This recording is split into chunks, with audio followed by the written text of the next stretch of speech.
parts left over from one of the movies that they filmed here. They filmed a couple of biblical time movies here. Wow. Parts of the Ten Commandments, the movie The Ten Commandments were filmed here. Wow. And parts of a movie called Jesus Christ Superstar were filmed here. And that's left over from the scene of Judas Iscariot, okay, up there. But I'm going to kind of back up to the earlier period. And remember, what you see behind me is a tell. What's a tell? Hill. But it's also the kind of basis or the center of administration, just like in Megiddo. It's a center of administration. And what I would like to connect is one of the few stories in the Old Testament that connects to the city of Beit Shean. And this is, again, part of my father's teaching. So let's see if we can connect the story of a guy named Saul. And I'm going to go to 1 Samuel chapter 11. And if you got a Bible, open it up and see if we can kind of tie it together. I'm going to give you the gist of what we're talking about. I don't know if you know, I don't know if you've seen it yet. Maybe not, maybe yes. But my family has an angry gene kind of embedded into it. We all have a serious problem with anger. My dad had a serious problem with anger. And it's all, I mean, my sister has a serious problem with anger. My brothers have, we get kind of angry fits. It's something that we all fight with and kind of deal with all of our lives. We all knew it came from my dad. It did not come from my mom. And we all would kind of get freaked out every time my dad would kind of, I've seen him literally in road rage where you know, we have to settle him down before he gets out of the car and kind of bashes somebody in. But it was a part of who we are. And we've always fought it. And my dad's fought it, and we've all fought it. But one of the things my father used to say here is that God can use anything, including our bad characteristics to do what he needs to do. And I think to a certain extent, this is a story about this. And I'm going to go back to 1 Samuel 11, and we're talking about, talked about the birds migrating. Anybody know what those are? They're storks. Oh, Okay, look at I all see the little them. babies. I didn't notice that. I'm sorry. I didn't see the babies either. So, the basis of this story is Saul has just now been anointed by Samuel to be what? King. But he's not really a good guy, and there's an argument whether we do need a king, we don't need a king. All the tribes are arguing about this. And the story that we're going to connect to starts in 1 Samuel chapter 11, verse 1. It says this. And Nahash the Ammonite came up and encamped against Jabesh Gilead. I would say Yavesh Gilead. By the way, I don't know if you know, all the names, the pronouncements in English that have a J originated in Hebrew with a Y sound. I don't know why Latin doesn't have a Y sound, so Jabesh Gilead would be Yavesh Gilead, okay? Jesus would be Yeshua. Jesse, okay? Yishai. All right, you know, so all of the Y sounds kind of. So this is a guy named Nahash. He's an Ammonite. He's one of the local kind of kingdoms, and he comes and encamps against Jabesh Gilead, which is an Israelite city on the other side of the Jordan River. And they're Israelite. They're just like us. They're probably from the tribe of Benjamin. And all the men of Jabesh Gilead said to Nahash, "Make a covenant with us, and we will serve you." So this warlord kind of besieges their city, and their situation must have been pretty dire because the first thing they do is what? Surrender. Surrender, give up. Yeah, give up. We're not going to fight.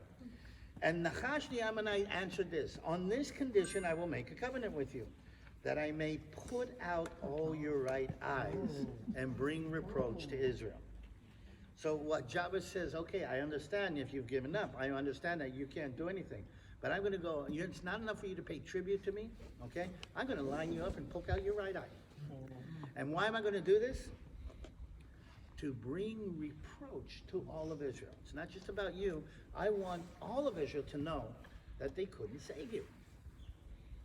So the elders of Jabesh Gilead said to him, "Hold off for 7 days." Basically, they said, wait a minute, we were willing to surrender. Nobody said anything about right eyes. Okay, let's talk. Let's see if something's going to happen. Hold off, that we may send messengers to all the territory of Israel. And then if no one is willing to come, we will come out to you. Now, you got to understand, their situation must have been pretty bad. But they realized that if he's going to make it an issue, a pride issue, an honor issue for all of Israel, let's at least tell our Israelite brothers that this is what's going to happen. So they sent messengers, and they came to Gibeah, where Saul was, and told the news in the hearing of the people. And here's the sad part of the story. Maybe this is something that we all have to remember. I mean, these are Israelites on the border being attacked by somebody else, and all of the people lifted up their voices and wept. What didn't they do? Right. They didn't Facts. act. Oh, those poor people of Jabesh Gilead, they're going to get their right eyes poked out. What are we going to do? But then Saul comes back from the field, and he said, what troubles the people that they weep? And they told him what happened. And here's the part. Sorry, I miss my dad sometimes. And in verse 6 it says this, and the Spirit of God came upon Saul when he heard this news, and his anger was greatly aroused. God uses his anger. And he took a yoke of oxen and cut them into pieces and sent them throughout the territory, and with messengers saying, whoever does not come out with Saul and Samuel to battle, this is what I'm going to do to your oxen. Basically, Saul is saying, we need to go fight. The people are saying, oh, it's a poor thing about the men of God, Jabesh Gilead, we don't want to do it. We don't want to fight. Saul got so angry that he took, now imagine, this is a farming community. You guys know what that means. He takes a John Deere, breaks it into pieces. He says, if you don't come to fight with me, I'm going to do this to all your John Deere, because without the oxen, they can't plow. They can't put wheat in. So he is actually threatening their livelihood. And here's the thing, I find this fascinating. And the fear of the Lord fell upon the people. They were not willing to go because they were afraid of the battle, but now what's happening? God has used Saul's anger to ignite the fear of the Lord in the people. And they came out in one consent, and they numbered them in Bezek, and the people of Israel were 300,000, and the men of Judah were 30,000. And they sent messengers, okay? And they said to him, go tell the men of Jabesh Gilead, tomorrow by the time the sun is hot, you shall have help. And the messengers came and reported it to the men of Jabesh Gilead, and here's the understatement of the Bible. And they were glad.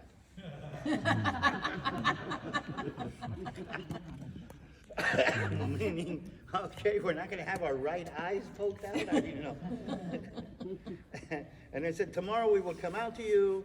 And they said to Nachash the Ammonite, tomorrow we're going to come out. And Nachash the Ammonite thought that was the issue.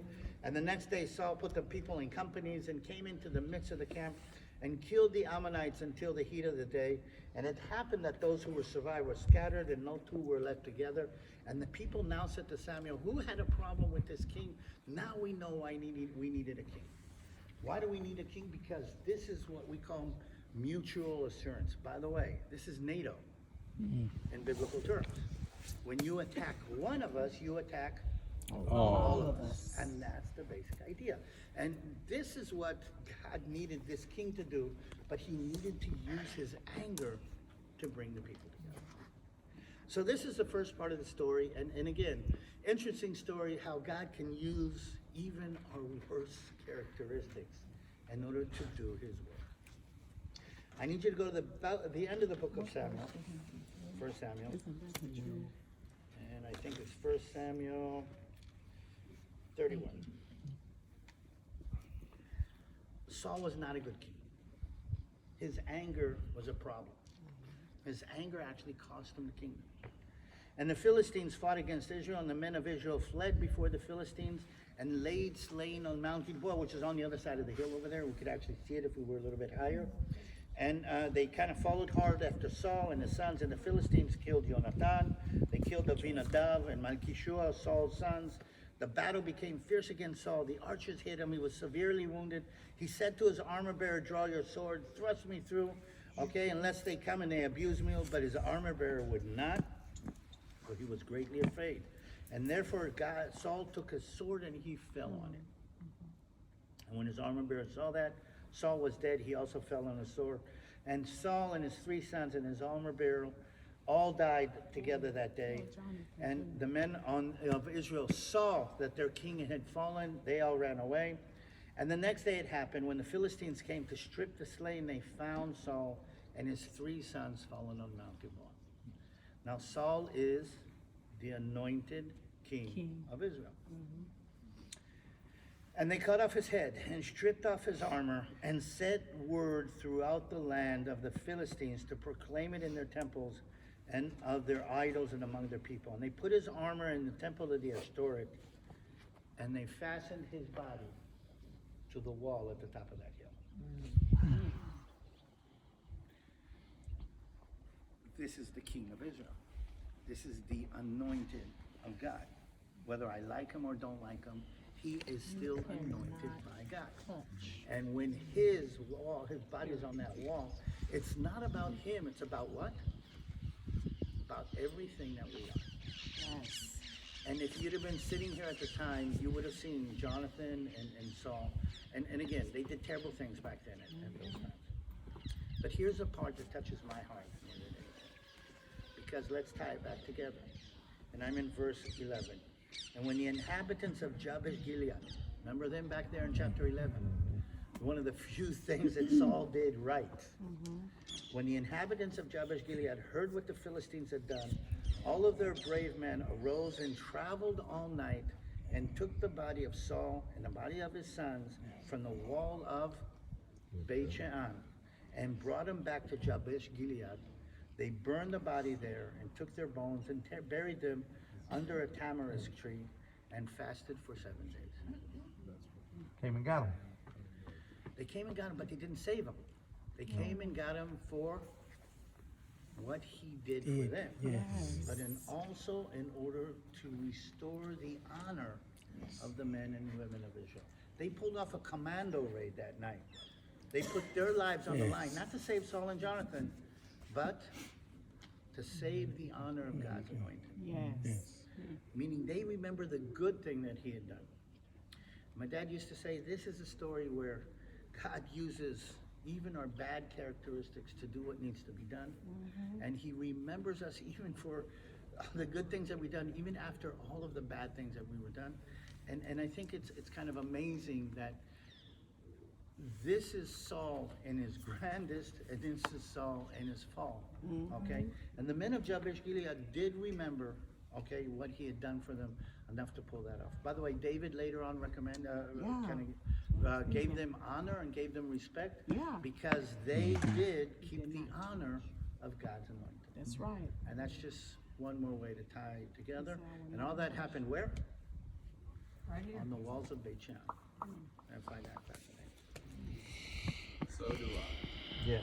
I think that is phenomenal. Makes sense.